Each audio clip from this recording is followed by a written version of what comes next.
నమస్కారం. నేను doctor Sushruta, Kurnool 49 fertility centre consultant. ఈ రోజు టాపిక్ ఎక్కడ పీజీటీ అంటే ప్రీ జెనెటిక్ టెస్టింగ్ చేస్తారు. అసలు ప్రీ జెనెటిక్ టెస్టింగ్ ఎందుకు అవసరమా లేదా అనే దానికి చూస్తే,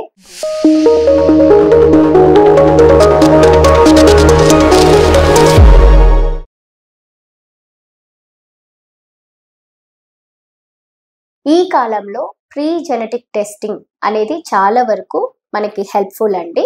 చాలా వరకు ఎంతమంది పేరెంట్స్ కి పిల్లలు సరిగ్గా ఫామ్ కాక, పుట్టిన పిల్లల్లో సరిగ్గా పెరుగుదల అంటే బ్రెయిన్ పెరుగుదల అయినా కానీ, కండరాల పెరుగుదల అయినా కానీ అవి సరిగ్గా లేకపోవడం వల్ల పిల్లలు చాలా ఇబ్బంది పడుతూ, వాళ్ళని చూస్తూ తల్లిదండ్రులు కూడా చాలా ఇబ్బందిగా ఫీల్ అవుతున్నారు. అందుకని ఇప్పుడు వచ్చిన కొత్త జనరేషన్లలో అలాంటి లోపాలున్న పిల్లలు పుట్టకుండా ఉండడానికి ఇప్పుడు 49 చాలా వరకు ముందడుగు వేసుకుంది. సో ఇక్కడ ఏం జరుగుతుంది అంటే 49 లో జెనెటిక్ కౌన్సిలింగ్ చేసుకుంటాము.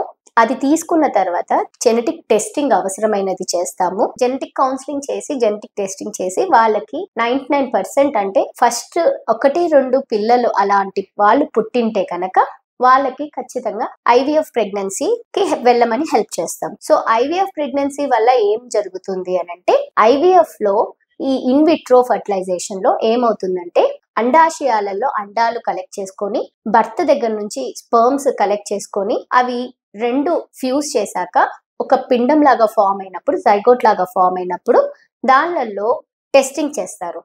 అంటే జెనెటిక్ టెస్టింగ్ చేస్తారనమాట. ఆ జెనెటిక్ టెస్ట్ చేసినప్పుడు దానిని అంటే ఎన్ని అండాశయాలు ఫామ్ అయితే ఎన్ని స్పర్మ్స్ అవి చేసి ఆ పిండాలు ఫామ్ అయినాక ఆ వాటిని అన్నిటికీ ఎగ్జామిన్ చేశాక దాంట్లో ఏమన్నా లోపం ఉంటే ఆ లోపాలున్నవి మనకి ట్రాన్స్ఫర్ చేయరు. లోపం లేని దాన్ని చూపించి కరెక్ట్ గా ఉన్నాయా లేదా అని చూసాకనే, కన్ఫర్మ్ చేశాకనే మనము ఆ టెస్ట్ కి చేసుకున్న తర్వాతనే మనము ట్రాన్స్ఫర్ చేసుకుంటే 99% మంచి పిల్లలు ఫామ్ అయినవి ఉన్నాయండి. సో వీళ్ళకి ఈ 49 ఫర్టిలిటీ సెంటర్ లో ఇలా ఉన్న వాళ్ళు ఇలాంటి కన్సల్టేషన్స్ తీసుకుంటే చాలా వరకు హెల్ప్ అవుతుంది. Thank you.